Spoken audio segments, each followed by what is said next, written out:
The world is loud. Even when you're not speaking to anyone, you can feel it. Notifications, traffic, schedules, small decisions that stack up and follow you through the day. So it's worth noticing the places that are built to quiet things down. Welcome to the Gentle Economics channel. This is an audio-first documentary designed for sleep, calm pacing, practical details, and no urgency. You don't need to remember anything. If you drift off, that's the point. Tonight's topic is a familiar place that most people don't think of as an economic system at all: the hotel room. A hotel room is one of the strangest products in everyday life. You step into it, and it feels like it has been waiting for you personally. Clean, arranged, quiet, evenly lit. But you didn't build it. You didn't maintain it. You didn't even need to know the names of the people who prepared it. And then, tomorrow, you leave. Someone else will enter later, and the room will feel new again.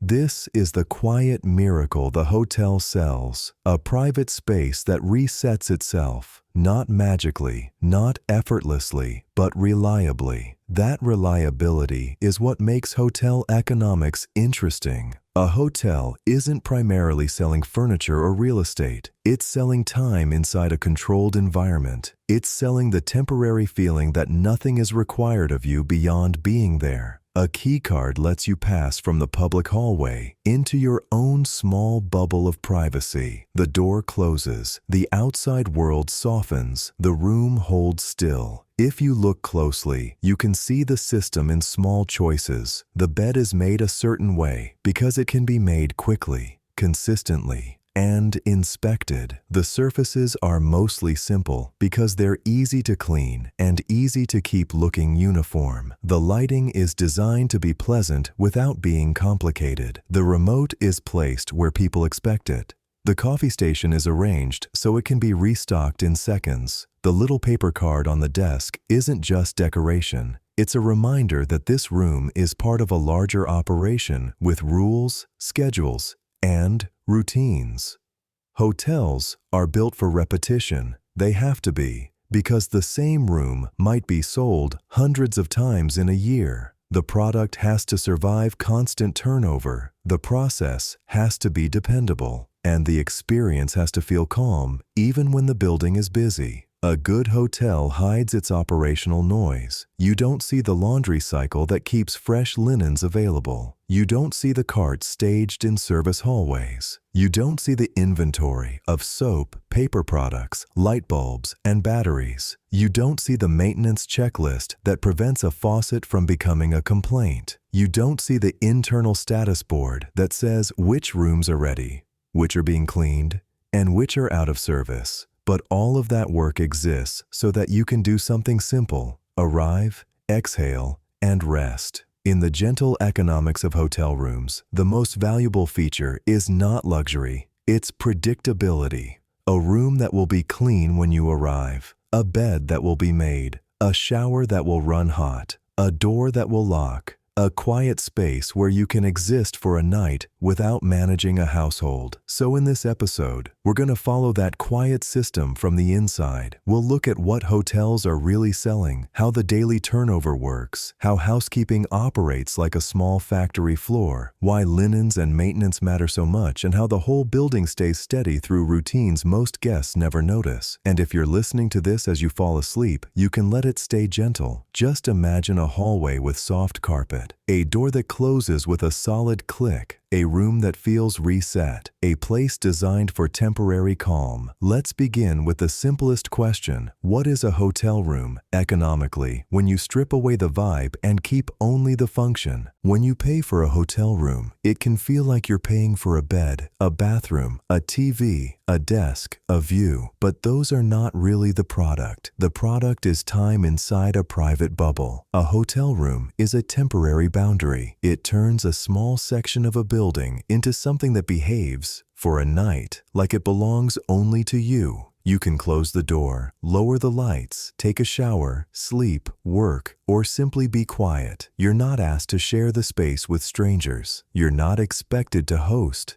You're not responsible for long-term upkeep. You're renting the right to occupy a controlled environment without having to own it. That is a very specific economic offer. Privacy without permanence. Ownership is expensive because it comes with full responsibility. You pay for the space, but you also pay for maintenance, repairs, cleaning, utilities, replacements, and all the background management that keeps a home functioning. A hotel takes those responsibilities and centralizes them. It becomes a professional caretaker of the space, and you purchase short-term access to the result. This is why hotels are built around consistent standards. A standard room layout isn't just branding. It's an operational shortcut. Staff can clean faster when the room is predictable. Maintenance can fix problems faster when fixtures are consistent. Inventory is easier when the same soap, the same light bulbs, and the same bedding fit many rooms. Even the furniture choices, durable surfaces, simple lines, wipeable materials are part of keeping the space resettable. The hotel room is designed for turnover. That turnover is what makes the time and privacy product scalable. One room can serve many people across a week, a month, a year. If the room can be restored quickly and reliably, the hotel can sell the same slice of privacy again and again without it feeling reused. And the key feature is that the privacy is controlled. A door lock and a keycard system turn access into a managed resource. The hallway is public to guests, but the room is gated. That gate is what allows rest. It's what lets you leave your bag, step into the shower, or fall asleep without guarding your space. You're also paying for quiet constraints. Hotels set rules that reduce chaos, check-in and check-out windows, guest limits, no smoking policies, noise policies, housekeeping schedules,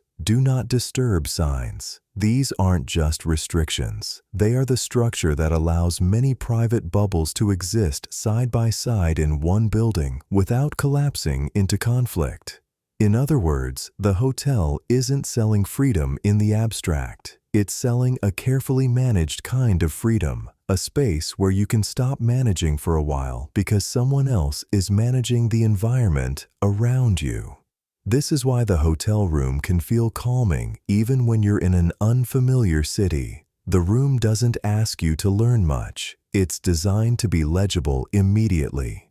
You can find the light switch, the bathroom, the bed, the curtains close. The shower works in a familiar way. The place is intentionally neutral so you can settle quickly. And that neutrality is part of the economics. It makes the product usable for almost anyone, for almost any reason.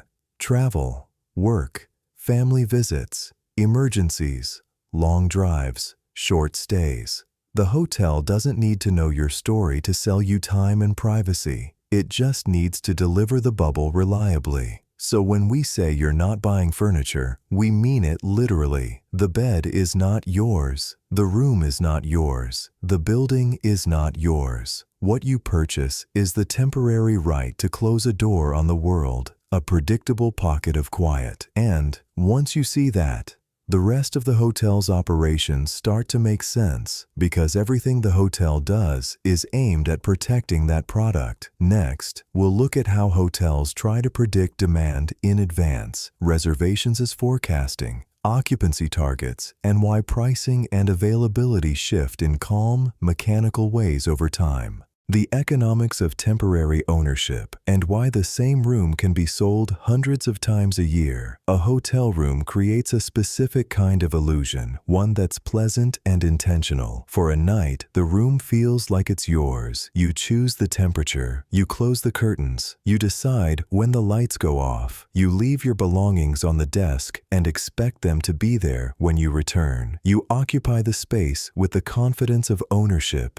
even though you don't own anything in it.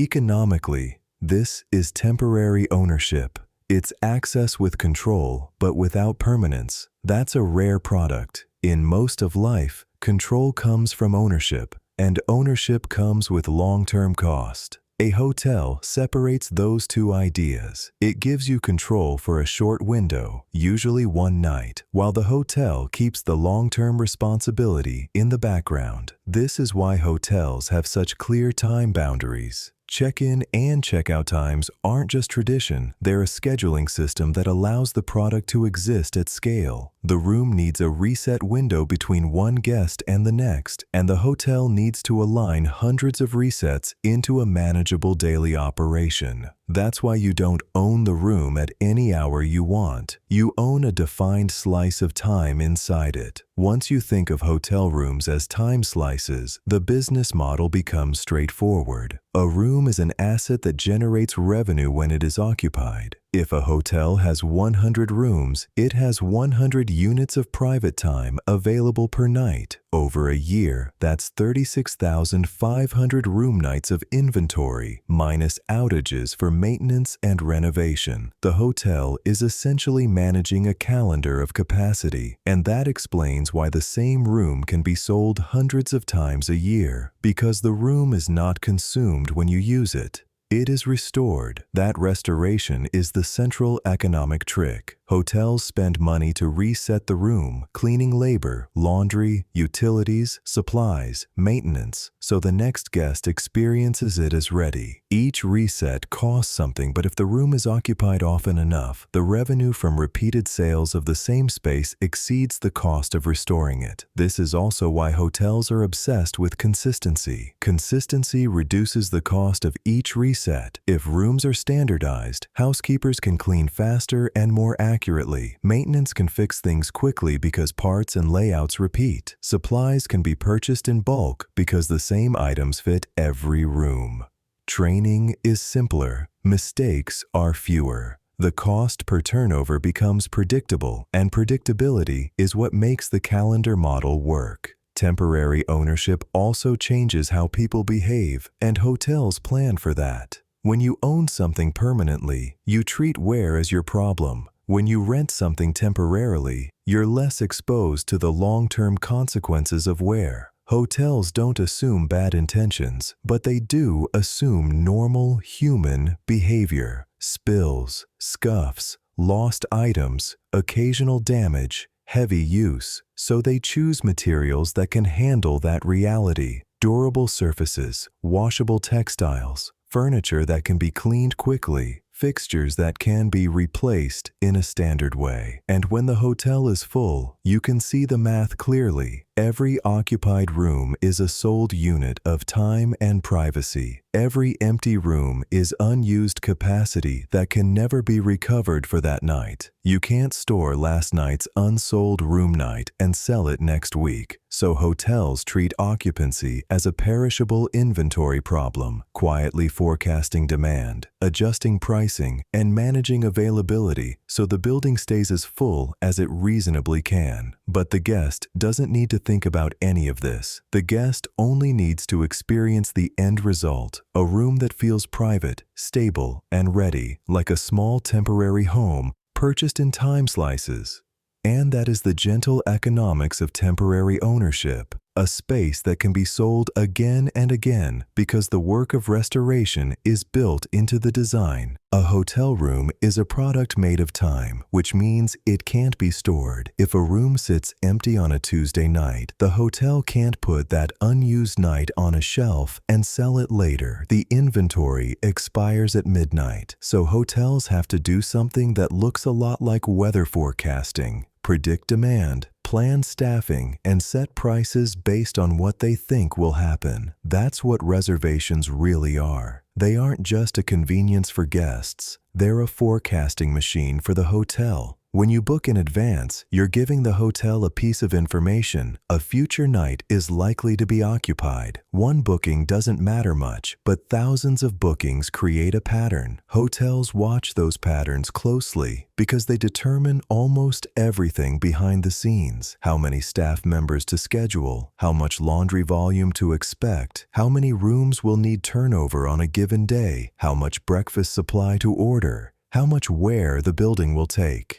This is where booking windows come in. Some travelers book months ahead: vacations, weddings, conferences, planned visits. Others book a few days ahead: work trips, weekend getaways. Some book the same day: road trips, weather disruptions, missed connections. Hotels learn their typical mix, and they track it constantly because the time horizon changes by location and by season. A hotel near an airport may see a lot of short booking windows. A beach hotel may see long booking windows. A small town hotel might see sudden spikes when there's a local event. None of this is mysterious. It's just the calendar shaping demand. Occupancy targets are the practical goal that sits behind all of this. A hotel doesn't need to be full every night to function, but it usually needs to be occupied often enough to cover its fixed costs. The building, the staff, the utilities, the debt or lease, the maintenance that doesn't stop when rooms are empty. So hotels set internal expectations for what a good week looks like. They look at historical averages. They look at upcoming events. They look at early booking pace. They watch cancellations, and they adjust. This is also why hotels feel so seasonal. Seasonality is not just about tourism. It's about predictable swings in demand caused by weather, school schedules, holidays,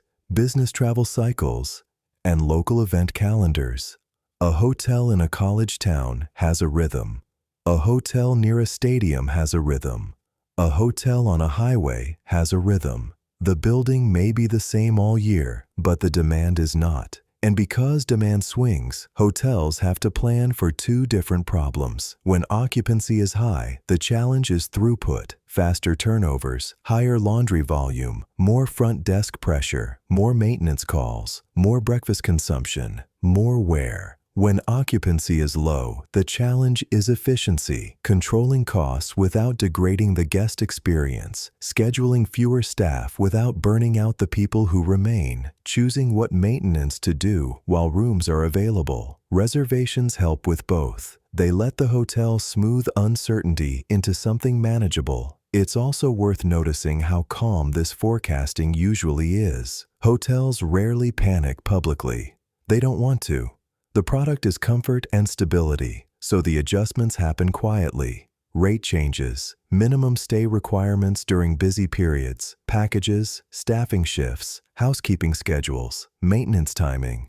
To the guest, it's simple. You search, you see a price, you book a night. To the hotel, that booking is a signal, one more data point in a moving picture of the future. And the more accurate that picture becomes, the easier it is for the hotel to deliver what it's really selling. A room that feels ready, on time, as if it was waiting only for you. Why prices change and why overbooking happens. Hotel pricing can feel confusing from the outside because it doesn't behave like a normal retail sticker. The same room can cost one amount on a quiet Tuesday and another amount on a busy Saturday, even though the bed and the walls haven't changed. But from the hotel's perspective, the product isn't the room. The product is a specific night of time and privacy, and each night has a different level of demand. Hotels change prices for the same reason airlines do. They're selling perishable inventory. Once a night passes, any unsold room night is gone forever. So hotels try to match price to predicted demand in a calm, mechanical way. When demand is low, lower prices help fill rooms that would otherwise sit empty. When demand is high, weekends, holidays, conferences, local events, prices rise because the hotel has limited capacity and many people want the same nights. The price isn't a moral judgment, it's a demand signal and a capacity tool. This also ties into staffing and operations. A full hotel costs more to run that day. More housekeeping labor, more laundry volume, more front desk load, more utilities, more wear, more supplies. Higher demand nights are not only more valuable, they are more expensive to deliver smoothly. Hotels also change prices because of timing. Booking earlier reduces uncertainty for the hotel.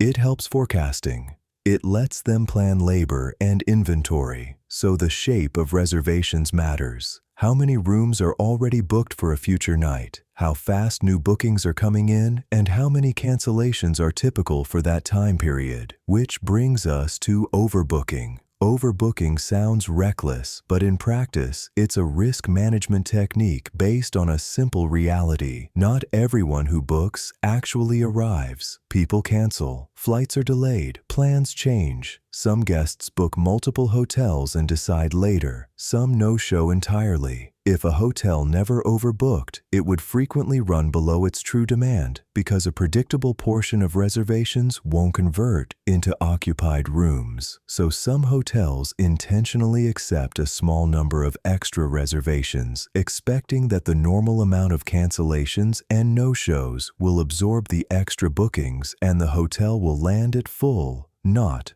over.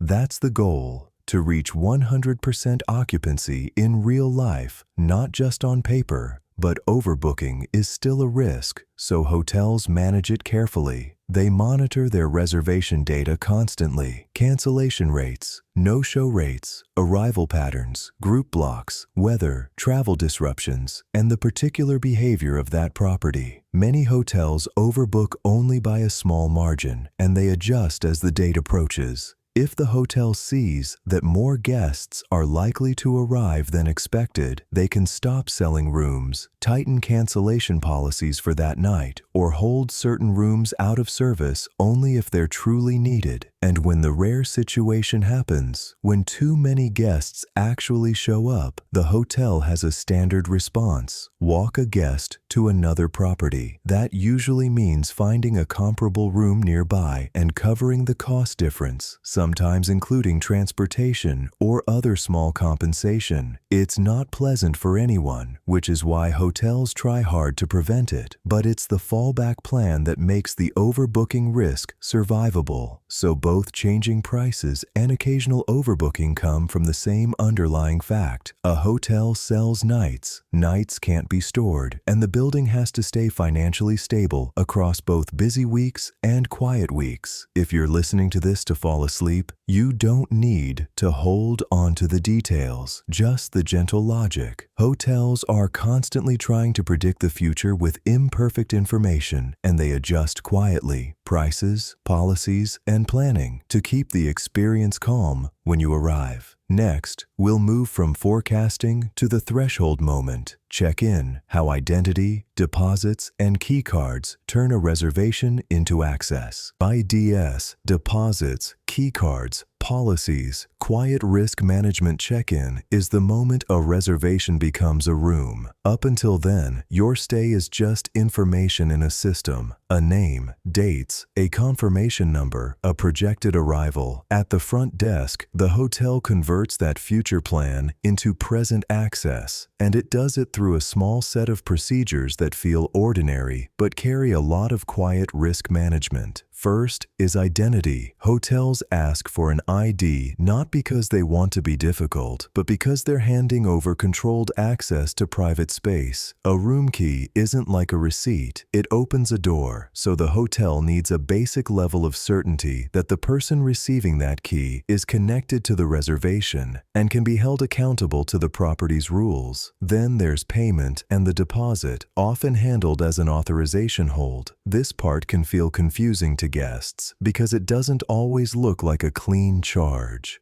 But the idea is simple. The hotel is providing a room that contains expensive, easily damaged assets: linens, furniture, electronics, and it's providing utilities and services that will be used before the final bill is settled. The deposit is a financial safety measure that reduces losses from no-shows, unpaid balances, or significant damage. In economic terms, it's the hotel protecting itself without turning the experience into suspicion. It's also part of keeping the hotel open to many types of guests. Without some form of risk control, hotels would have to raise prices broadly, tighten access harshly, or require heavy upfront payments. A standardized deposit system is a compromise: minimal friction for most guests, basic protection for the property. After that, the system produces the key card. The key card is a small piece of plastic, but it's doing several jobs at once. It gives you access to your room and sometimes to elevators, gyms, lounges, or parking areas. It controls where a guest can go without needing a staff member at every doorway, and it allows access to be changed quickly. Cards can be deactivated, reissued, and time-limited to match your stay. This is the hotel solving a classic operational problem: how to provide privacy and security at scale. In older systems, keys were physical objects that could be copied, lost, or mismatched. Key cards make access more manageable. They reduce labor. They reduce conflict. They make it easier to correct mistakes quietly. Policies are the other half of check-in. Checkout time, smoking rules, pet policies, quiet hours, parking rules, incidentals. These aren't meant to lecture you. They're meant to prevent predictable friction in a building where many strangers are living side by side temporarily. The hotel's product is calm, so the rules exist to protect calm. Reduce noise disputes, reduce property damage, reduce surprises at billing, reduce the chance that one person's stay becomes another person's problem. And then, once the basics are done, check-in ends in a simple gesture: directions, which elevator, which floor, which side of the hallway, sometimes breakfast hours, Wi-Fi instructions, the time window for housekeeping, small details that make the building legible. That legibility is part of the value. You're not just getting a room, you're getting a space you can use without learning too much. Hotels try to remove decision-making from the first few minutes so you can settle quickly. And then you step away from the desk, keycard in hand, and the atmosphere shifts. The lobby is public. The hallway is quieter. The door to the room is the final threshold. You tap the keycard, hear the lock release, and the reservation becomes real. Time and privacy you can close behind you. Check-in is not a dramatic moment. It's a conversion process. A hotel taking a future booking, verifying identity, managing risk, and delivering access quietly, so the experience can remain what it's meant to be: simple, stable, and restful. The lobby as a buffer zone between public and private. The hotel lobby is not just decoration. It's part of the machine. It sits between two worlds: the public world outside and the private world upstairs. And its job is to make that transition feel smooth, safe, and calm. Outside the hotel, anyone can walk by. Cars pass, people come and go. The street doesn't care who you are. Inside a hotel room, the opposite is true. A room is controlled space. It is temporarily yours. Access is restricted. Privacy is the product. The lobby is the buffer that connects those two realities without letting them collide. This is why the lobby is usually designed to be easy to read. You can see where to go. You can find the front desk. You can understand quickly what kind of place you're in and what the expectations are. Clear sightlines, predictable pathways, obvious seating. These are not just aesthetic choices. They reduce confusion, and confusion is a major source of stress in public-facing operations. The lobby also absorbs arrival energy. People enter hotels carrying motion, luggage, travel fatigue, phone calls, kids, weather, schedules. The lobby is built to hold that moment without it spilling into the private areas. It's where you stop, orient, and slow down. It's where the hotel can answer questions and correct problems before they become room-level disruptions. Operationally, the lobby is where the hotel manages access. The front desk is positioned like a gentle checkpoint, not a security gate, but a point of control. Staff can see who is arriving, who looks lost, who needs help, who belongs upstairs, who might be wandering. This visual oversight is one of the quiet safety systems of a hotel. It doesn't require confrontation. It simply reduces risk through presence. This is also why many hotels keep certain amenities in the lobby zone: bathrooms, business stations, coffee, waiting areas, sometimes a small shop. These features serve people who are not fully checked in yet or who are between states, arriving early, waiting for someone checking out, waiting for a ride. The lobby is designed for in-between time, and because it's an in-between space, the lobby can tolerate a different sound level than the hallways. Conversations are allowed, calls happen, people meet and separate. The hotel can keep the room floors quieter by letting the lobby carry the social weight. Economically, the lobby is where the hotel protects its core product. It allows the hotel to stay open and welcoming from the street, while still maintaining controlled access to the private areas. It's hospitality and boundary at the same time. A public-facing room that keeps the private rooms private. So when you walk through a lobby, you're moving through a designed transition from public life to temporary ownership, from movement to rest. And once you pass through it, key card in pocket, elevator ahead, the building quietly shifts. The hallway becomes quieter.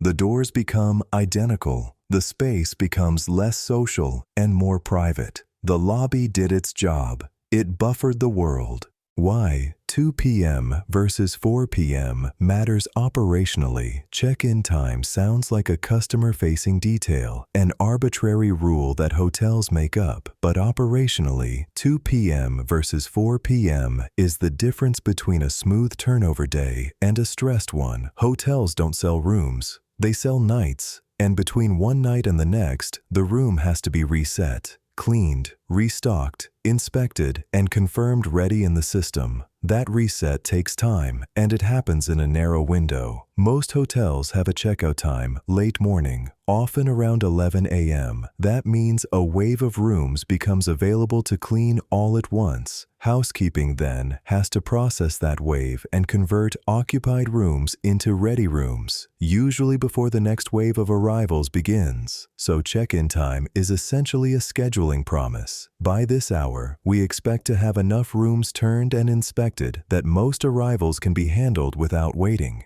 If check-in is 2 p.m., the hotel is committing to a tighter window. That can be doable, but it requires either more housekeeping capacity, faster turnover, fewer rooms leaving late, or a hotel that simply runs lighter occupancy.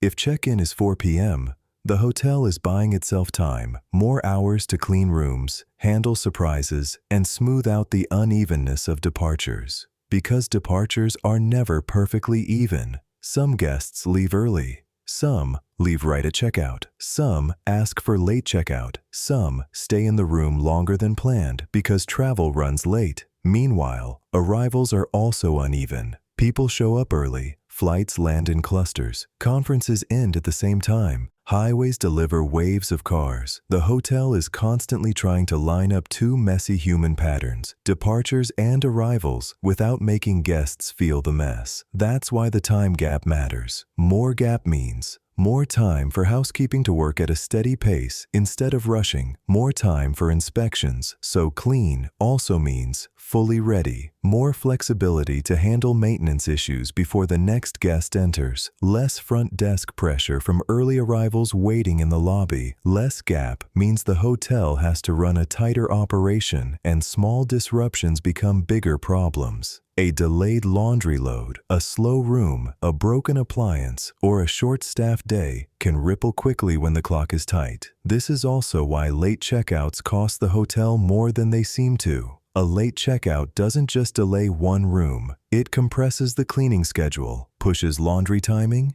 and increases the chance that the next guest arrives before the room is ready. The hotel can sometimes absorb it, but it's never free operationally. It's time taken from the reset window. So, 2 p.m. versus 4 p.m. isn't about being strict. It's about protecting the reset. A hotel's core promise, walk into a room that feels ready, depends on a predictable block of hours where rooms can be restored quietly. The check-in time is the public-facing edge of that internal schedule. It's the hotel telling you, gently, we need a little time between guests so the room can become new again. A hotel key card is one of the most ordinary objects in travel. Thin plastic plastic, a small logo, maybe a stripe or a chip. It looks like a simple key, but economically, the key card is a control system. Hotels don't just need to give you access. They need to give you access precisely to one room for certain dates, sometimes to certain doors, and only for as long as your stay lasts. They also need to be able to correct mistakes quickly and quietly. That's what the key card allows. The first job is controlled access. A physical metal key is hard to manage at scale. It can be copied. It can be lost in a way that forces a costly lock change. It doesn't adapt well to a building with elevators, side entrances, parking gates, and different room assignments. Key cards are flexible. They can be programmed to work for your room and not the room next door. They can expire automatically at checkout time. They can be reissued in seconds if you lose one. If a room assignment changes, the access changes with it. This reduces friction in a hotel's daily operations. It means the front desk can solve problems without tools, without a locksmith, without turning a small issue into an hour-long disruption. It also means the hotel can keep boundaries polite. Instead of confronting people directly, the building can simply be structured so that certain doors require permission, and permission can be temporary. This is where the economy part shows up. Key cards help hotels sell time slices cleanly. You are allowed access during your window. Before check-in, the system can say, "Not yet."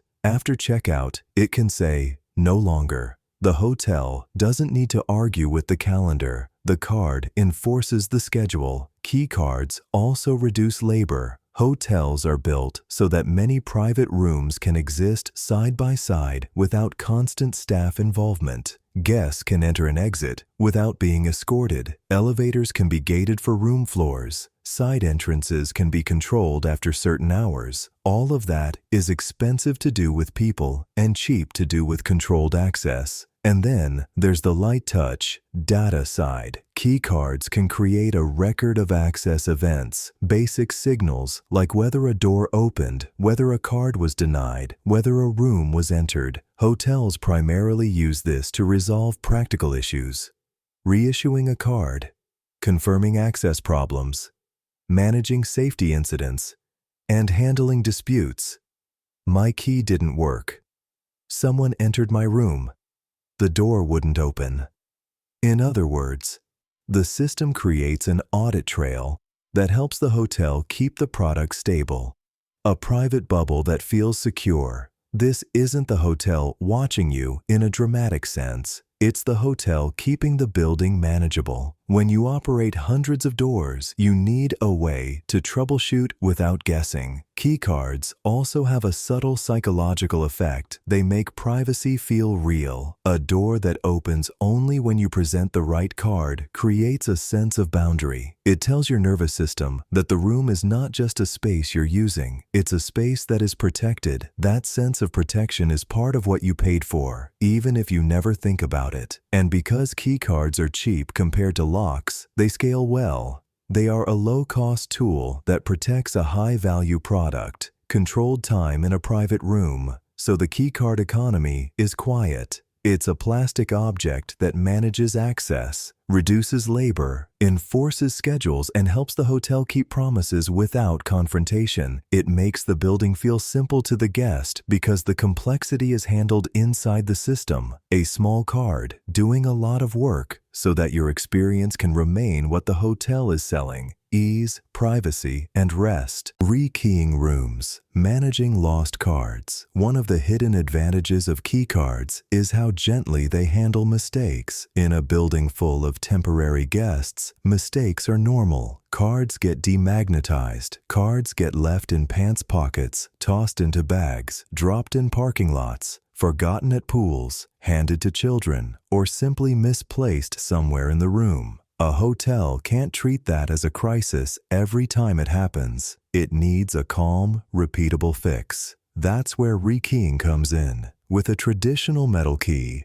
a lost key can be expensive. If the hotel believes the key could be traced back to a specific room, the safest response might be changing a lock, time, labor, and hardware. It's disruptive, and it doesn't scale well. Key cards change the economics completely. A lost key card is not a lost key in the old sense. It's a lost piece of plastic that can be invalidated. When a guest reports a missing card, the front desk can rekey the room by reprogramming access. In many systems, that means issuing a new card and automatically making the old card stop working. The room hasn't physically changed, but the permission has. This is a quiet safety upgrade. The hotel restores the guest's sense of control quickly, without drama. The guest doesn't have to worry that someone could use a lost card later. The front desk doesn't have to escalate the problem to maintenance. The building continues running smoothly. Rekeying also helps with the everyday complexity of room assignments. If a guest changes rooms, the new card matches the new room. If a stay is extended, the card can be updated. If a card stops working because the dates are wrong in the system, it can be corrected. If multiple guests need access, partners, co-workers, family, additional cards can be issued without handing out physical keys that are hard to track. This is why hotels like key cards. They allow controlled access to behave like software. Permissions can be revised, revoked, or extended with a few keystrokes. And there's an operational benefit on top of the safety benefit. It reduces friction at the desk. A lost key card becomes a 2-minute solution, not a maintenance event. The staff can keep the moment calm because the system is designed to absorb the mistake. If you're listening to this for sleep, you can imagine it as part of the hotel's general philosophy. A lot of hotel operations are built around the same idea. Guests will be tired, things will go missing, plans will change. So the hotel builds processes that keep those normal human moments from becoming loud problems. Lost card, new card, old card deactivated. A small reset so the private bubble stays private. Access control is one of the reasons a hotel can feel calm even when it's busy. If every door required a person, hotels would be loud places. Staff would be constantly interrupted. Guests would be constantly waiting. Small issues would stack up into arguments and delays. So, hotels use access control, key cards, coded elevators, gated entrances as a quiet substitute for constant supervision. It reduces staffing friction in a few simple ways. First, it reduces the number of moments where a staff member has to say no out loud. A locked door is a neutral boundary. It doesn't accuse anyone. It doesn't escalate. It simply requires the right permission. That keeps interactions polite because fewer interactions need to happen at all. Second, it reduces escorting and manual checking.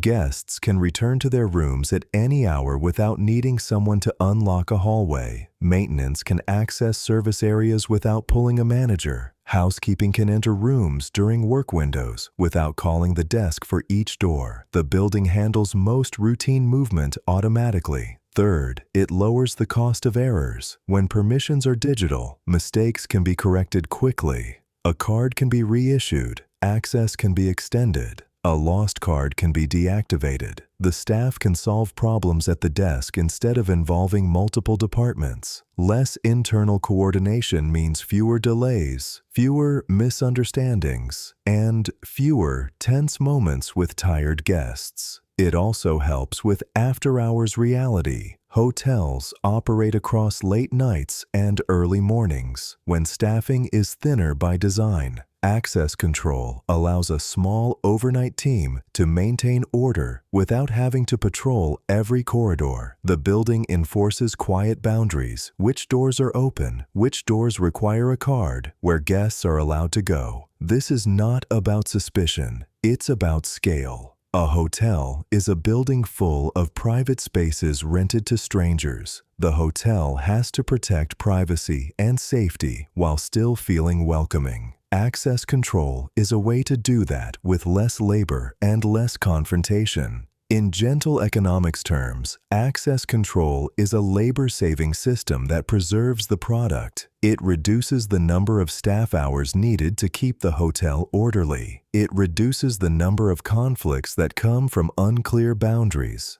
And it helps the guest experience remain simple. You go where you're allowed to go without having to negotiate permission every time. a quiet system doing quiet work, so the human staff can focus on the moments where human actually matters. The hidden labor that makes the product possible. When a hotel room feels calm and new, it's easy to credit the building, but the building isn't what resets the room. People do. Housekeeping is the real factory floor of a hotel, not because it's loud or mechanical, but because it's where the core product is manufactured every day. A private room that feels ready for the next guest. A hotel can have a beautiful lobby, smooth music, a welcoming desk, a nice logo on the key card. None of that matters if the room upstairs isn't clean, stocked, and functional. Housekeeping is the difference between a hotel that feels trustworthy and one that feels like a risk, and the labor is designed to be invisible. Most guests never see the back and forth movement that makes the building work. Carts staged in service areas, linen bags, supply closets, radios, checklists, the quiet speed of staff moving from door to door. Hotels try to keep that activity out of the guest's way, not because they're hiding it, but because the product is rest. The hotel wants the work to be real and the atmosphere to remain soft. Housekeeping is also where the economics become physical. Every checkout creates a task list. The bed has to be stripped and remade, towels replaced, trash removed, surfaces wiped, bathroom cleaned, floors vacuumed or mopped, supplies restocked, any damage noticed, any missing items flagged, anything unusual reported, and all of it has to happen reliably, under time pressure, in a narrow window between one guest leaving and the next guest arriving. This is why hotels standardize rooms. Standardization isn't just branding, it's efficiency. When every room has the same layout, the same bedding, the same towels, the same soap, the same arrangement, housekeeping can move faster without sacrificing quality. The worker doesn't have to figure out the room each time. They can follow a practiced rhythm. That rhythm is the factory feeling, repeatable steps, consistent outcomes, not robotic, human, careful, and physically demanding, but structured. Housekeeping also protects the hotel from small failures becoming big failures. A room can look fine at a glance and still be wrong in a way that ruins a guest's night. A sticky surface, a hair in the bathroom, a missing towel, a half-empty tissue box, a remote that doesn't work, a smell that lingers. Guests may not notice what was done, but they notice what wasn't done. The quality of the hotel is often the absence of small problems, and this is where the labor becomes emotionally specific. Housekeeping work is done in private spaces that belong temporarily to strangers. Staff enter after someone else has lived there for a night or a week. They see the remains of travel, empty food containers, makeup stains, damp towels, tangled sheets, forgotten items, sometimes messes that feel personal, and they restore order without judgment because the job is not to comment on how people live. It's to reset the space so the next guest can start fresh. This is part of the hotel's promise. Every guest begins with a clean slate. That clean slate is produced, not assumed, and it is produced at scale, every day, in hundreds of rooms, by people whose names most guests will never know. If you want to understand hotel economics, this is where you look. The front desk sells the night. Housekeeping makes the night possible. The room is not ready because the hotel owns it. The room is ready because someone made it ready again and again, quietly turning used space back into usable space, so the hotel can keep selling time and privacy as if it were simple. Next, we'll follow the workflow itself. Cleaning as a standardized process. Carts, supplies, checklists, room status, and the careful inspection that turns clean into ready. Cleaning as a standardized workflow, not improvisation. A hotel room has to feel personal to the guest, but it can't be cleaned in a personal way. It can't be improvised. Improvisation is slow, uneven, and hard to inspect. And when you're turning dozens of rooms in a single day, unevenness becomes risk. One room misses a towel. One room misses a spot in the bathroom. One room gets restocked differently than the room next door. Those little inconsistencies add up into complaints,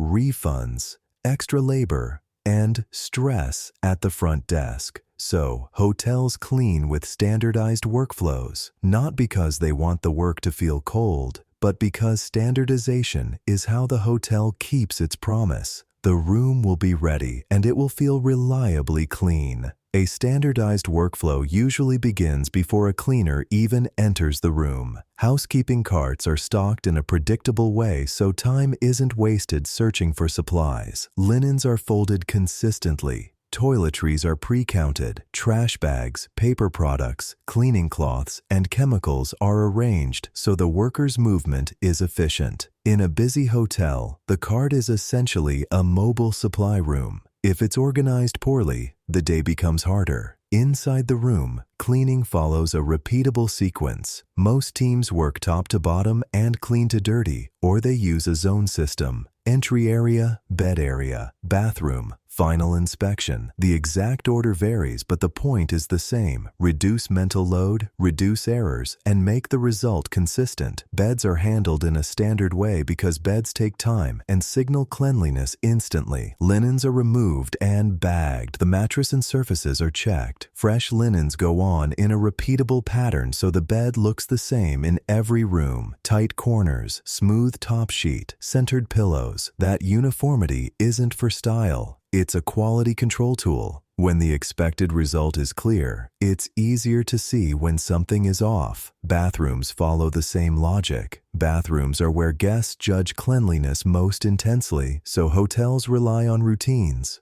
Replace towels, empty trash, clean and disinfect high touch points, polish fixtures, restock paper, check water flow, check drains, check mirrors.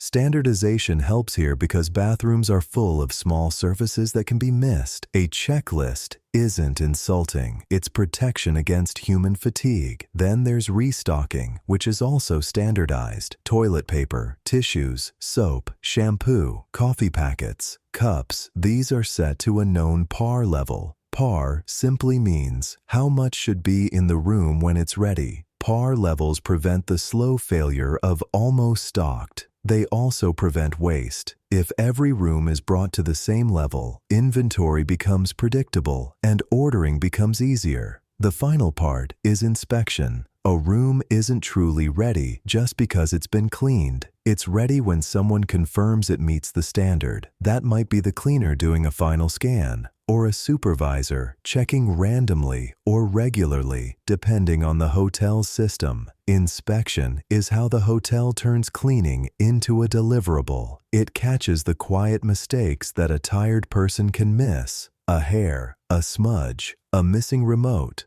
a burned-out bulb, a forgotten item left behind. The key point is that none of this is improvisation. It's a production line designed to produce calm. Standardized workflows protect staff too. They reduce decision fatigue. They make training clearer. They allow teams to coordinate. They create fairness in expectations. And they make the work faster without requiring rushing in the dangerous sense. Faster because the process is organized, not because the person is pushed past what's reasonable. So when a room feels simple and restful to a guest, it's because the cleaning process was not simple at all. It was practiced, sequenced, standardized. A quiet workflow repeated so many times that the end result can feel, to you, like it was always meant to be that way. Carts, supplies, checklists, time per room. On a busy day, housekeeping runs on a few practical tools that matter more than most guests realize. The cart, the supply system, the checklist, and the clock. The cart is the center of gravity. It's not just a place to stack towels. It's a mobile inventory system that keeps the work from stalling. A well-stocked cart means a housekeeper can clean room after room without taking long detours to a supply closet. It keeps the workflow smooth, which protects both quality and pace.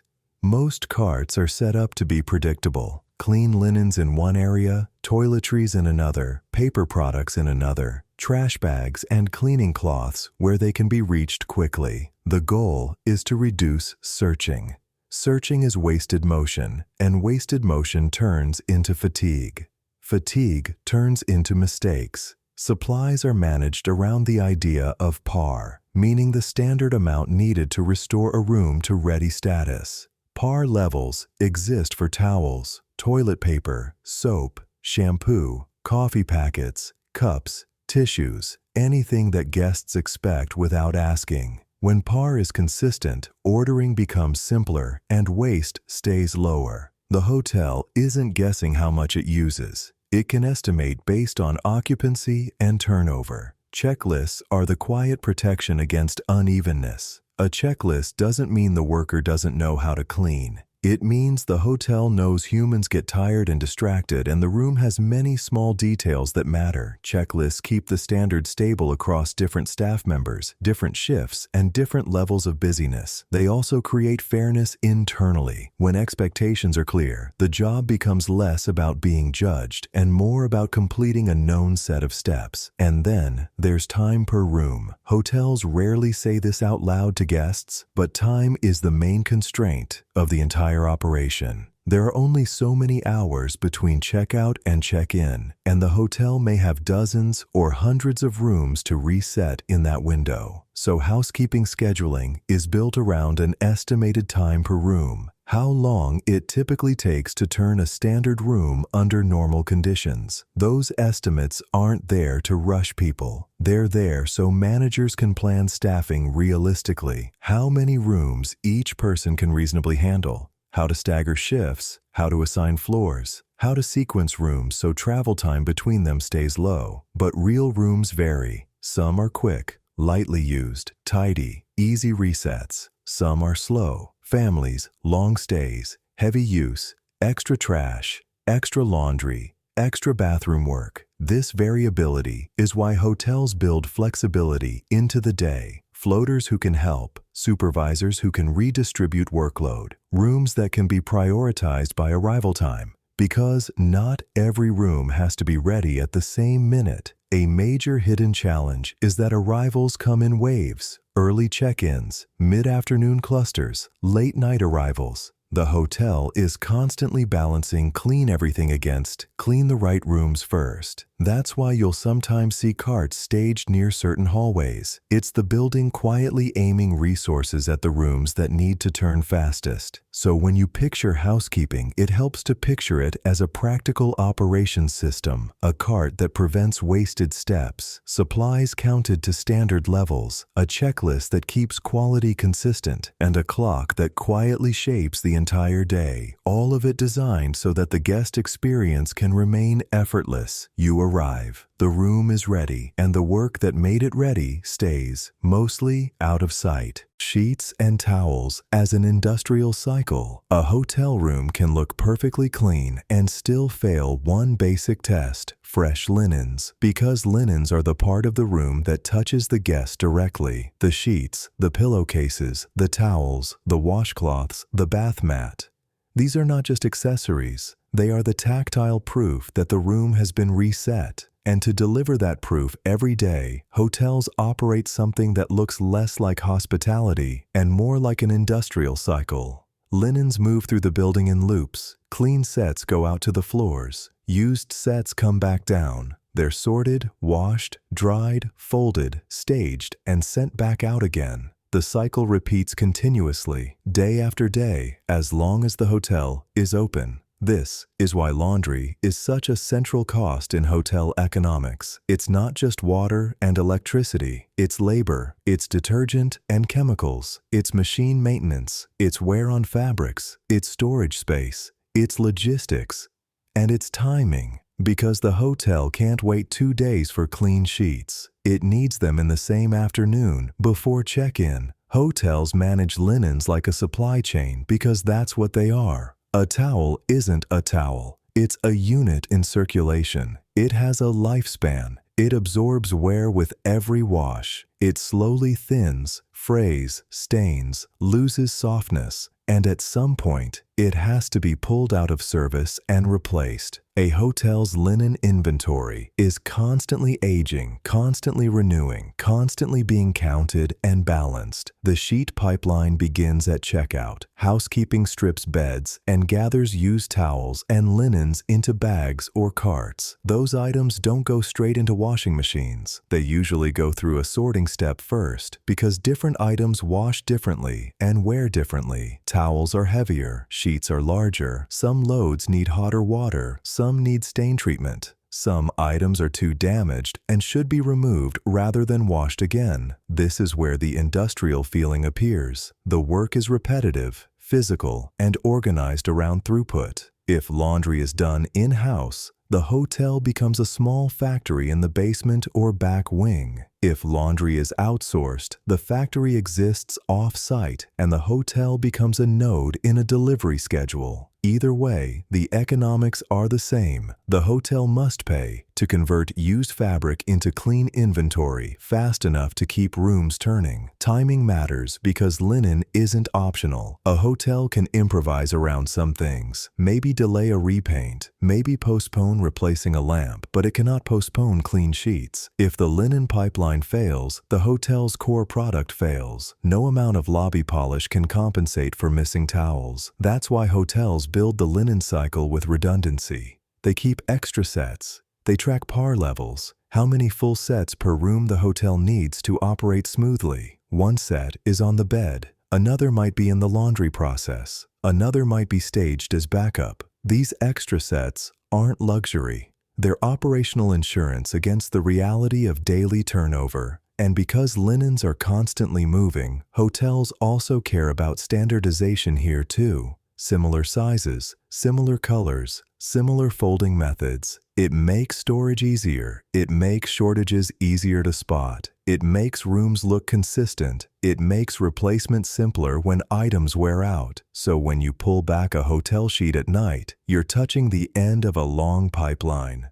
A cycle of collection, sorting, washing, drying, folding, staging, and redeployment. It's easy to overlook because it's meant to be invisible, but it's one of the quiet engines of the entire hotel. A circulating fabric supply chain that turns used rooms back into usable rooms again and again so the hotel can keep selling what it sells best. A clean reset delivered on time. Inventory levels, par, backups, replacement rates. Hotels manage linens the way a careful operator manages fuel or parts, not with guesswork, but with inventory levels that keep the system from stalling. The key concept is par. Par simply means the standard number of linen sets the hotel needs per room to operate smoothly. A set might mean sheets and pillowcases, or it might include towels as well, depending on how the hotel counts. The idea is the same. If you have too few sets, laundry becomes a daily emergency. If you have enough, the building can breathe. Think of par as a buffer against timing. One set is in use in the room right now. Another set is somewhere in motion, being collected, washed, dried, folded, or transported. A third set might be clean and staged, ready to go up on a cart. This is why you'll often hear hotels talk in terms like 2-par or 3-par. It's not fancy language. It's a calm way to say, how much redundancy do we have in the linen cycle? Backups are what keep check-in from turning into a crisis. If laundry runs late, if a machine breaks, if occupancy spikes, if a large group checks out at once, the hotel needs extra clean inventory on hand. Backup stock is what allows housekeeping to keep turning rooms even when the pipeline slows. It's operational insurance, but backups also cost money and space. Linens aren't free to store. They take up closets and shelves. They tie up cash, and they eventually wear out even if they sit unused for long periods, simply from handling and time. So hotels try to keep backups at a level that's safe but not excessive, enough to protect service, not so much that the inventory becomes wasteful. Then there are replacement rates, which are the quiet, ongoing reality of fabric. Linens are consumable over the long run. Every wash cycle is a small act of wear. Towels thin, sheets lose strength. Edges fray, stains become permanent. The items that touch bodies, water, makeup, hair products, and daily use will not last forever, no matter how careful the hotel is. So hotels plan replacement as a steady drip, not a dramatic event. A certain percentage of linens will be removed from service each month. Some are damaged, some are stained, some just reach the end of their acceptable life. The hotel replaces them on a schedule so the quality doesn't quietly decline. Guests may not notice a brand new towel, but they notice a towel that feels tired. Replacement planning is also tied to brand standards. Many hotels aim for a consistent look and feel, which means they can't let inventory get too mixed. New white towels beside old grayish ones, or sheets that no longer match in texture and brightness. Consistency is part of trust. So the linen system is constantly balancing three forces: par levels to keep daily operations smooth, backups to absorb disruptions, replacement rates to keep quality stable over time. It's easy to think of a hotel as a building that sells rooms, but in practice, the hotel is also managing a circulating inventory of fabric, counting it, moving it, replacing it, because the softness and cleanliness of sheets and towels are not a minor detail. They are one of the clearest signals that the room has truly been reset. Laundry stays expensive even in nice hotels because the niceness doesn't reduce the work. It usually increases the standard. A higher-end hotel may look calmer and more effortless, but behind that effortlessness is a larger, stricter linen operation. More items, better materials, tighter quality expectations, and less tolerance for good enough. First, nice hotels often use more textiles per room, more pillows, more pillowcases, heavier duvets, extra blankets, more towels, sometimes multiple sizes, bath mats, hand towels, washcloths, robes in some properties, sometimes multiple sheet layers, or decorative elements that still have to be cleaned. Every additional textile is another unit that must be washed, dried, folded, stored, and replaced. Second, the materials are often higher quality and higher maintenance. Thicker towels and higher thread count sheets can feel better, but they also cost more to purchase and can be harder to process. They hold more water weight. They take longer to dry. They may require gentler handling to avoid damage. The nicer the fabric, the more expensive it is to keep it looking consistently new. Third, nice hotels run on visual trust. Guests at higher price points notice small failures more sharply. A towel that looks gray, a sheet with a faint stain, a wrinkle that suggests reuse, a mismatch in texture. Those details can create doubt, and doubt is expensive. It leads to complaints, refunds, bad reviews, and extra labor to correct the issue. So the hotel replaces linens more aggressively. That replacement rate is a major cost by itself. Even if the laundry operation runs perfectly, the inventory is constantly wearing out. And in nicer hotels, the acceptable end of life comes sooner because slightly worn is not the brand. Fourth, laundry has fixed costs that don't care how fancy the lobby is. If laundry is in-house, the hotel pays for industrial machines, maintenance, ventilation, water, heat, electricity, detergents, and staff labor. Those machines run hard. They break. They need parts.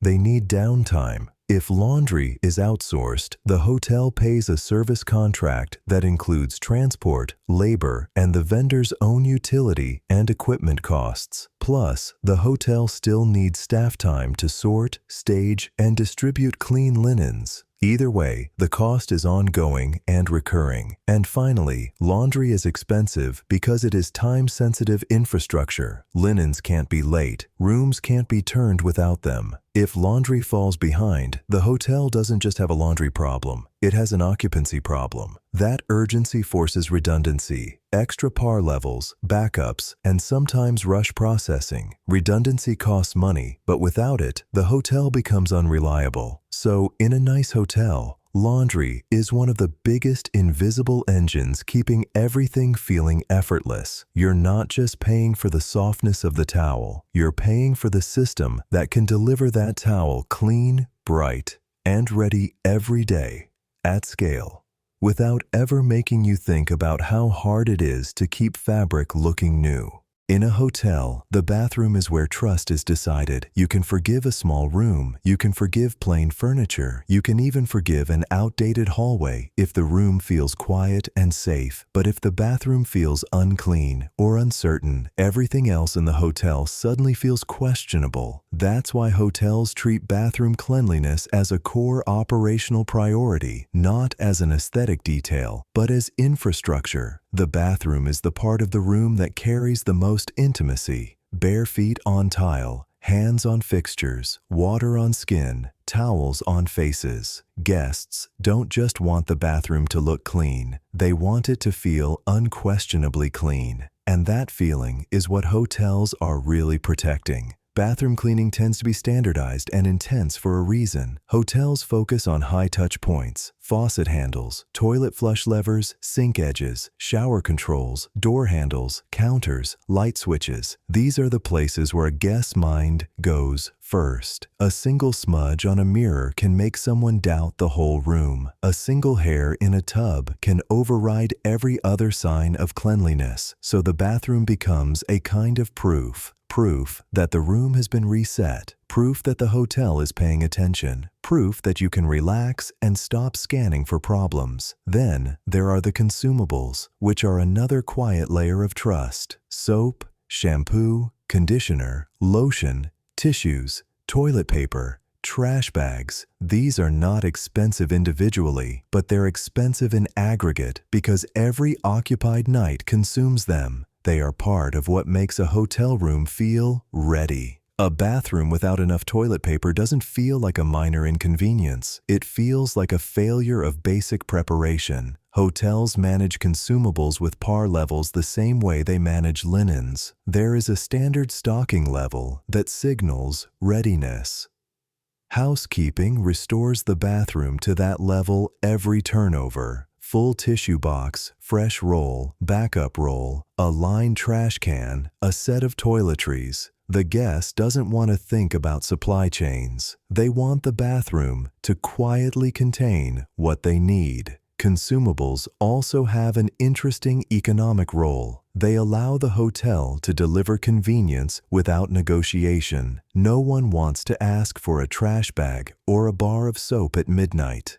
The hotel absorbs that need in advance by making small items routinely available, and behind cleanliness and consumables is the most constant cost in the entire room: water and heat. A hotel is an engine of hot water. Showers, sinks, laundry, kitchens, cleaning. Water flows constantly, and much of it must be heated. Even in a modest hotel, water is one of the largest invisible inputs. The guest experiences it as simple. You turn a handle and warm water appears. But the hotel experiences it as infrastructure: boilers, heaters, pipes, pressure, temperature control, maintenance, and utility bills that rise with occupancy. The economics are steady and unavoidable. If the hotel is full, water use rises, laundry volume rises, showers happen in waves, morning rush, evening return. Hot water systems have to be sized for peak demand, not average demand, because running out of hot water is a loud failure. The hotel must pay to build capacity that is used intensely at certain hours and lightly at others. And because water is so foundational, it shapes the hotel's behavior. Hotels care about leaks. They care about running toilets. They care about shower valves that won't fully shut off. A small leak isn't small when it runs all day across dozens of rooms. It becomes a cost that never sleeps. So the bathroom, quietly, is where many hotel systems converge. Cleaning labor that produces confidence, consumables that signal readiness, water and heat that run constantly behind the walls, all of it in service of a simple emotional outcome. You walk in, you look around, and you trust the space enough to let your guard down. In the gentle economics of hotel rooms, that trust is the real luxury, and the bathroom is where it's built, one careful reset at a time. A hotel room is designed to feel like a small temporary home, quiet, private, and complete. But it's not a home in one important way. You don't have a pantry, so hotels build a small substitute for the missing kitchen and the missing corner store, a mini bar, a vending area, a lobby shop, a coffee station in the room, a few packets and pods, a couple of cups, maybe a tiny fridge that's either empty or stocked with priced items. These offerings seem simple, but they introduce a distinct hotel concept, the convenience premium. Why do small items cost more in a hotel? Because the hotel isn't selling the item by itself. It's selling the item plus the system that makes it available at the exact moment you want it. Inside a private space you've already paid to occupy. In a normal store, the customer does the work. You leave your house, drive, browse, wait in line, carry the item home. In a hotel, the hotel does the positioning work. It brings the item into the building, into the room, or within a short elevator ride. It reduces your effort and your time, and that saved effort becomes part of the price. There are also practical cost reasons behind the premium.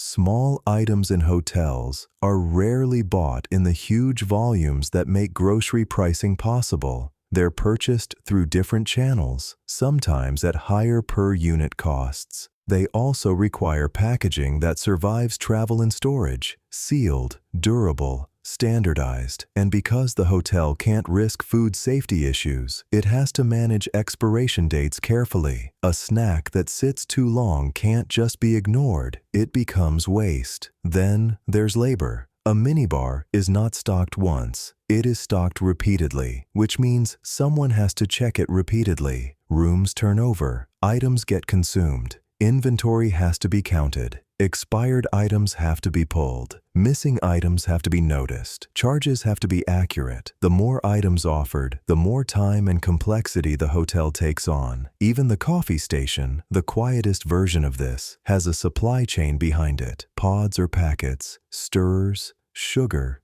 creamer, cups, lids, sleeves, filters, and the machine itself. Someone has to restock it, clean it, and ensure it isn't slowly degrading into almost usable. This is why hotels standardize these stations so heavily. The goal is not artistry. The goal is speed and predictability. A staff member should be able to glance and know what's missing. They should be able to refill to the par level in seconds. The system stays calm when the restocking is fast. The convenience premium also has a psychological angle. People arrive at hotels in a slightly unusual state. They're tired, they're out of routine, they're in an unfamiliar place. Their normal supply habits are disrupted. In that moment, available when you need it becomes more valuable than cheap. A bottle of water you can grab immediately without leaving your floor can feel worth it at midnight in a way it wouldn't feel worth it at noon near your own kitchen. A coffee packet at 6 a.m. before a meeting can feel like a small relief. A snack when you don't know what's open nearby can feel like stability. Hotels understand this, and the pricing reflects it. Convenience is not a side feature. It's part of the product's comfort. The hotel is selling a world that has fewer small obstacles. You don't have to hunt for basics. You don't have to think too hard. You can stay inside the bubble. In gentle economics terms, this is the hotel converting effort into cost. Pay a little more, and you don't have to do the work of leaving the building, searching, deciding, and returning. The hotel's inventory and labor take that burden from you. So the minibar, the coffee station, the small shop in the lobby, these are not just about margins. They are about smoothing life in the in-between hours. A quiet promise that even in a strange city, even in an unfamiliar routine, you can get what you need without breaking the calm of your temporary room. Breakfast is one of the most interesting parts of hotel economics because it looks like a gift. You walk downstairs and there it is. Coffee, eggs, fruit, cereal, toast, maybe waffles. No menu, no receipt, just food arranged in a bright, routine way that suggests abundance. But a hotel breakfast isn't unlimited generosity. It's controlled generosity, a carefully managed system that tries to create the feeling of plenty without creating the reality of waste. Hotels do this because breakfast sits in a strange place. Some guests choose a hotel because breakfast is included. Others don't care. But nearly everyone notices if it's missing, delayed, or disappointing. So breakfast becomes a retention tool, a modest daily service that helps the stay feel complete. The math is quietly complicated. Food is perishable, and breakfast demand comes in waves. Most people arrive within a narrow morning window, often clustered around checkout timing, meeting schedules, and travel plans. That means hotels must prepare for peaks, not averages. If they underprepare, the buffet looks sad and empty at the exact moment guests expect it to look welcoming. If they overprepare, they throw away food. So the buffet is designed to balance two competing costs: waste cost, food made but not eaten; dissatisfaction cost, the negative feeling when guests see empty trays, long lines, or stale items. Dissatisfaction is expensive in a hotel because it doesn't stay contained. It becomes complaints at the desk, bad reviews, and the vague sense that the hotel is cheap even if the room was fine. So many hotels accept a certain amount of waste as the price of protecting satisfaction. The buffet layout is part of the control system. It's usually arranged to keep choices simple and refillable. Items that hold well for a short time. Items that can be replenished in small batches. Items that signal breakfast happened here, even if you only take a little. Coffee, juice, bread, fruit, yogurt, these stabilize the spread. Hot items are often chosen for reliability, things that can be held safely and refreshed quickly. Portioning is quietly managed too. Smaller trays, smaller serving containers, and frequent refills can reduce waste while keeping the buffet looking full. The guest perceives abundance. The kitchen maintains control. And of course, there's labor. Someone has to set up early, monitor levels, rotate items, wipe surfaces, keep coffee flowing, clear trash, and reset the space. Breakfast looks self-serve, but it's not self-maintaining.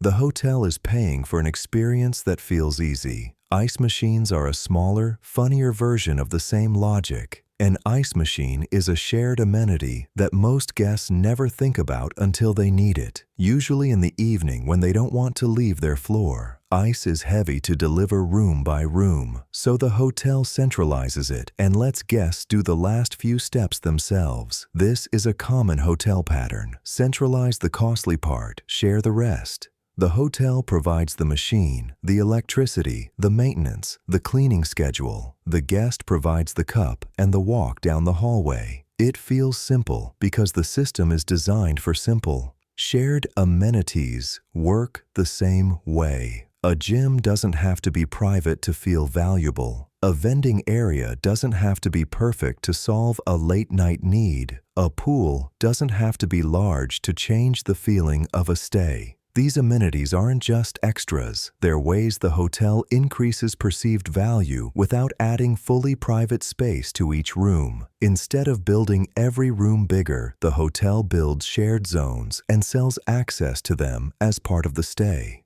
Economically, it's efficient. One treadmill can serve many guests. One ice machine can serve a whole floor. One breakfast room can serve the entire building in a narrow window. And emotionally, it matters because these shared amenities reduce friction. They remove small moments where travel feels inconvenient. Where do I get coffee? Where do I get ice? Do I need to leave the building? Do I need to figure something out? The hotel is trying to keep you inside the bubble, not in a controlling way, just in a comfort way. Because the fewer little errands you have to run, the more the hotel delivers on its core promise, a temporary place where life feels simpler. So, breakfast and ice machines aren't luxuries in the usual sense. They're operational choices that trade a bit of cost and maintenance for a smoother guest experience. Controlled generosity, shared convenience.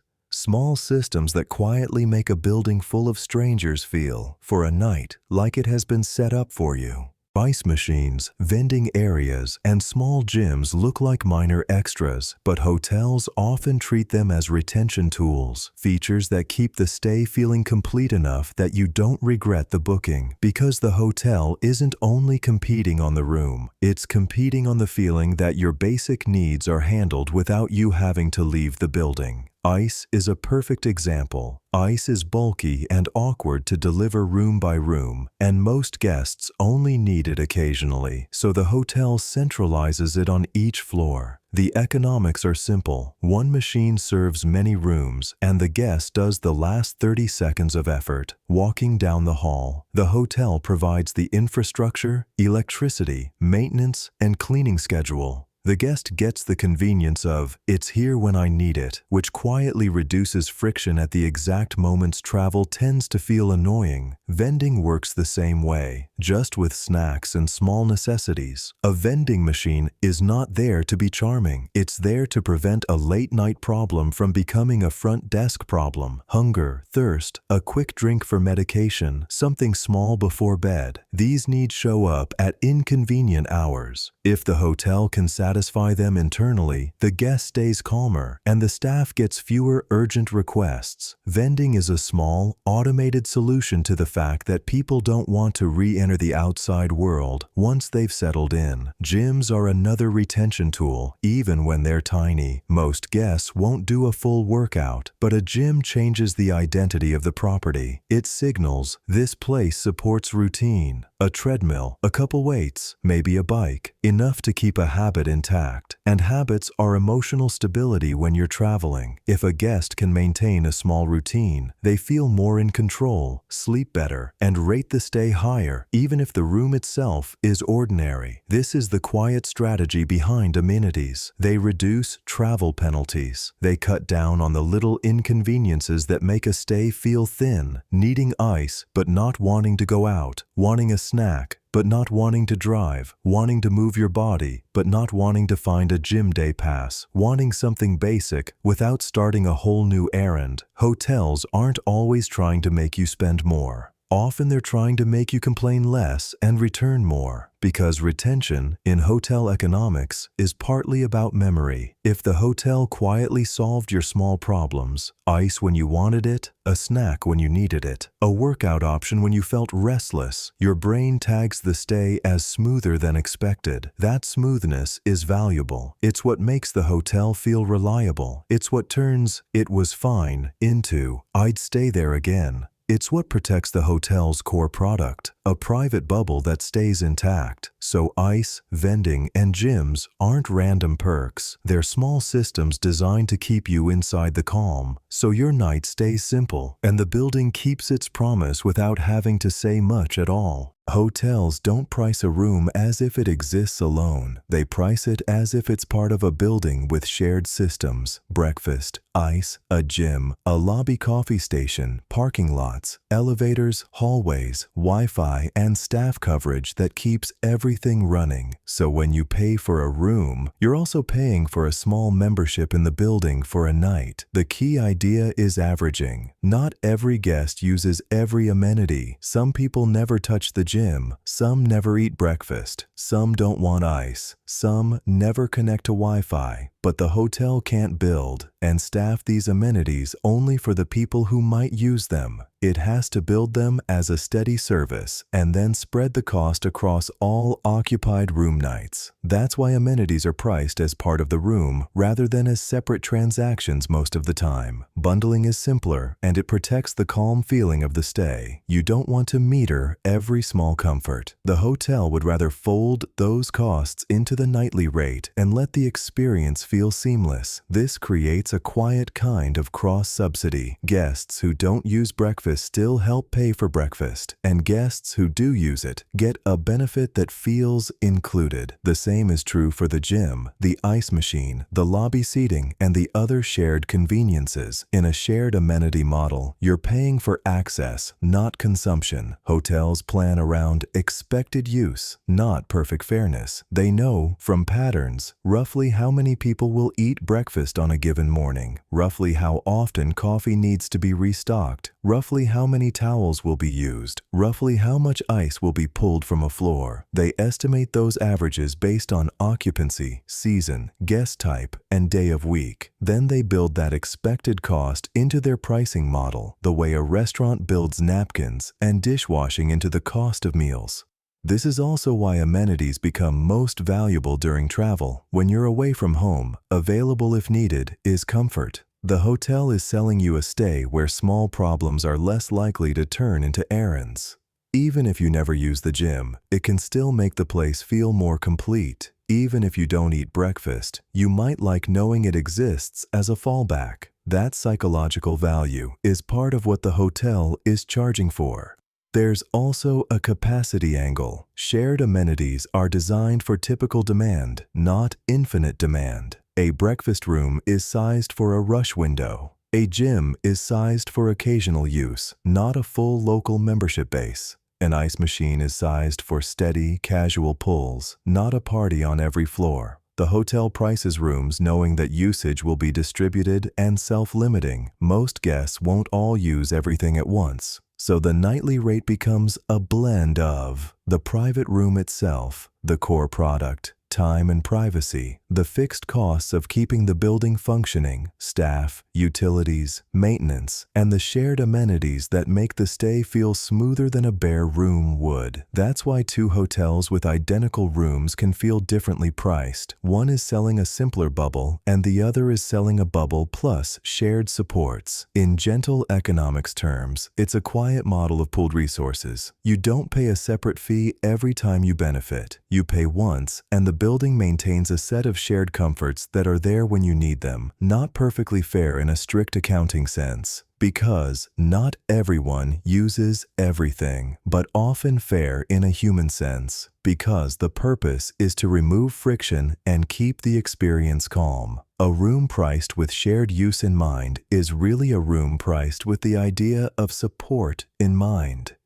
You're not alone in the building, but you get to feel, for a night, like you are. A hotel is a public-facing building full of private spaces. That combination is unusual. The lobby is open. People arrive from the street. Strangers share elevators. Hallways connect dozens of doors. And behind each door is a guest expecting privacy and rest. So hotels build safety the way they build everything else, quietly, with systems that reduce drama. The first layer is visibility. Cameras in common areas, well-lit entrances, clear sightlines at the front desk. These aren't there to create a tense atmosphere. They're there to discourage problems and to clarify what happened if something goes wrong. In a hotel, clarity is a form of safety. When staff can see what's happening, they can respond earlier, more calmly, and with fewer false assumptions. Then there's access control, which we've already touched on with key cards. Access control is one of the hotel's gentlest safety tools because it prevents certain conflicts from happening at all. Doors that require a key card after hours, elevators that only go to guest floors with a valid card, side entrances that lock late at night. These boundaries reduce the need for constant confrontation. Instead of a staff member questioning everyone, the building quietly limits movement in sensitive areas. Night audit is another piece most guests never notice. Night audit sounds like accounting, and it is partly that. Closing out the day's transactions, balancing the books, confirming arrivals and no-shows. But operationally, the night shift is also a safety function. Overnight staff monitor the lobby, respond to calls, manage late arrivals, handle noise complaints, and keep the building steady during the hours when most guests are asleep, and staffing is intentionally lighter. A good night shift is calm by design. The goal is not to police the hotel. The goal is to keep the environment predictable. Quiet halls, controlled entrances, problems handled small before they become big. This is where hotels face their most delicate balancing act: openness versus safety. Hotels want to feel welcoming. They can't operate like locked fortresses. They host travelers, families, conferences, weddings, and people passing through. They need the lobby to be usable and the building to feel hospitable, but they also have to protect the experience of the guests who are already inside. The people who are trying to sleep, the people traveling alone, the people with children, the people who chose this hotel because it felt safe.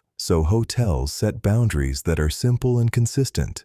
Quiet hours, limits on non-guest visitors in certain areas, rules about pool access, restrictions on wandering into guest hallways, policies about keys, IDs, and who can be added to a room. Sometimes the rules are posted. Often they're enforced gently through staff presence, and the tone matters. One of the most underrated hotel skills is the calm professionalism of no, but politely. No, you can't go up to that floor without a key. No, we can't give you a room number. No, we can't replace a key without ID. No, we can't extend checkout today. No, the pool is closed now. No, we can't allow loud gatherings in the hallway. These refusals protect the building, but they also protect the hotel's brand. A hotel that enforces boundaries harshly feels hostile. A hotel that doesn't enforce boundaries at all feels unsafe. The middle path is firm and calm, clear rules delivered without attitude. This is also why hotels rely on routine scripts, not to be robotic, but to stay consistent when situations get tense. Consistency prevents arguments. It helps staff avoid getting pulled into personal conflict. This is our policy, is a gentle way to make the boundary about the system, not about the person. In gentle economics terms, hotel security is not about force. It's about stability, cameras that add clarity, night staff that keep the building steady, access control that prevents wandering, rules that protect rest, polite boundaries that keep a public building from becoming chaotic. All of these systems exist so the hotel can continue selling its core product, time, and privacy without having to make safety feel like a performance. The best hotel security is the kind you barely notice. You simply feel that the place is calm, orderly, and predictable. And because you feel that, you sleep. Checkout is the moment the hotel's product switches hands. For you, it's simple. Gather your things, close the door, return the key card, leave the building. For the hotel, it begins a timed relay because the hotel is selling nights, and nights touch. One guest leaves and another guest arrives later. Between those two moments is a narrow window where the room must be restored, cleaned, restocked, inspected, and marked ready in the system. This is the clock that shapes the whole day. Most hotels have a checkout time in late morning and a check-in time in mid-afternoon. That gap is not just tradition, it's the hotel's reset window. It's when housekeeping works at full pace, laundry runs heavy, maintenance fixes quick issues, and supervisors try to keep the building on schedule without making it feel rushed. To manage that complexity, hotels rely on room status updates, simple labels that keep hundreds of moving parts coordinated.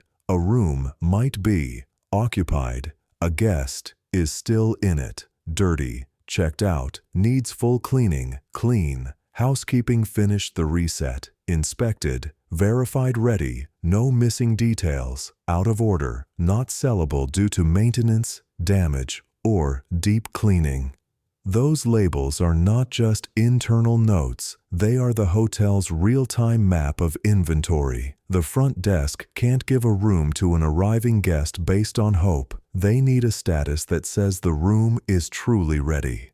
That's why the turnover can feel like a race you never see. Not a chaotic race, ideally, more like a quiet deadline moving through the day. Housekeeping prioritizes rooms based on expected arrivals. Some rooms can wait until later. Others need to be ready first. The hotel is constantly matching cleaning order to arrival patterns, so fewer guests end up waiting in the lobby. This is also why late checkouts are costly, even when they seem small. A late checkout doesn't just Use the room a little longer. It compresses the reset window. It pushes housekeeping later. It can delay inspection. It increases the chance that the next guest arrives before the room is marked ready, which creates front desk pressure and guest frustration. Hotels can sometimes absorb late checkouts, especially on low occupancy days. But on busy days, time becomes the scarce resource. The hotel may be full, and every room matters. One delayed room can force a chain of adjustments, swapping assignments, reshuffling priorities, and in rare cases, moving an arriving guest to a different room type or asking them to wait longer than they expected. So the hotel tries to keep the schedule kind but firm. Checkout times protect the guest experience for the next guest, and they protect staff from impossible daily compression. The hotel needs enough time to make the room feel new again. And if you leave at checkout time, you're doing something quietly cooperative. You're giving the building back its reset window. You're allowing the unseen relay to proceed, dirty to clean, clean to inspected, inspected to ready, so that later in the day, someone else can open the door and feel the same thing you felt. A room that seems, somehow, already waiting. A hotel is a business built on repetition. The same doors, the same hallways, the same bed frames, the same towels folded the same way, the same lamps, the same switches, the same small signs that quietly explain how to live in this room for one night. From the outside, standardization can look like a lack of imagination, but in hotel economics, standardization is what makes the product both affordable and comforting. It's cost control, yes, because uniform rooms are faster to clean, easier to inspect, easier to repair, and easier to supply. A single replacement part can fit many rooms. A single training process can apply to every floor. A single cart layout can serve the whole building. Consistency reduces errors, and errors are expensive. But standardization is also a form of care, because the guest isn't just paying for a bed. The guest is paying to feel settled quickly. In an unfamiliar city, after a day of travel or a long drive, your brain is already carrying enough. Hotels reduce cognitive load by making the room legible immediately. You don't have to decode the space. You don't have to learn a new system from scratch. You can find the bathroom, the light switch, the outlet, the temperature control. The room makes sense fast, and that speed is calming. A familiar room is a form of calm. Even if you've never stayed in that exact building, the structure feels recognizable. A door that locks, a clean bathroom, a bed made in the same tidy language, a small desk, a quiet corner to put your bag. Familiarity lets your nervous system unclench. It tells you, gently, that you can stop scanning and start resting.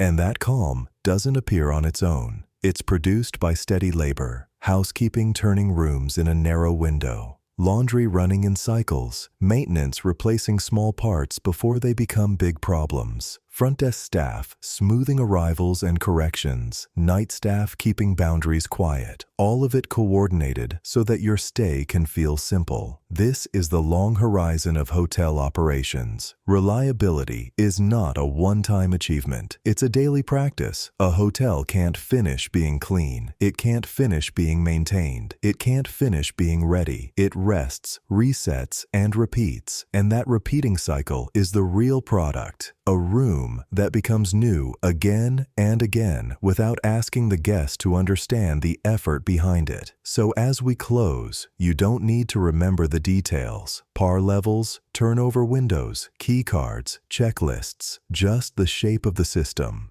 A building designed to offer temporary privacy, a calendar made of nights, a quiet workforce restoring order, a standard room that lets you settle quickly, a door that closes with a soft click. In the gentle economics view, the hotel room is not glamorous. It's practical. It is the economics of borrowed calm, made possible by standardization and steady labor, creating quiet reliability you can count on when you're far from home. And if you're listening to this as you drift towards sleep, you can let the idea settle the way a hotel settles at night. Hallways quieting, elevators slowing, laundry rooms finishing their last loads, carts parked, lights dimmed, doors locked, a room resting for a few hours before it resets again tomorrow. Thanks for spending this time with Gentle Economics. This was an audio-first sleep documentary, and you never had to hold on to it. If you fell asleep, that means it worked. Good night.